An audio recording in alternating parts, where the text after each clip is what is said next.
Okay, we're here with Rhett Wheeler, and Rhett is our beginning class instructor at Orland Park.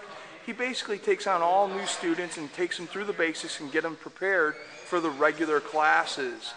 Rhett, what's your favorite part about teaching those beginner classes, those beginner MMA classes? My favorite part about teaching beginners classes is probably just the fact that almost no one that comes in there has any experience whatsoever. So just at the very end of the very first class, they feel like they've learned something, like they've learned a tremendous amount of just a basic technique and something they had no idea of what they were doing before.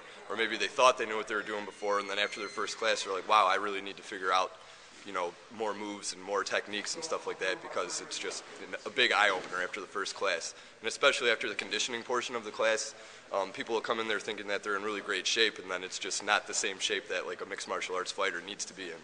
So it's just a really big eye-opener, and that's the one thing that I like to show people, is I really like to open their eyes to the martial arts.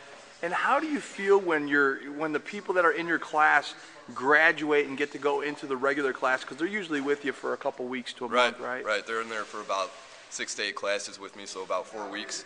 And it feels really good to graduate people, and especially when you see them sticking with it. Because I've been teaching beginners classes for about 6 months roughly, and I've seen a lot of the guys that I taught, and they're still in the technique classes, and just seeing their progression from the first day that they walked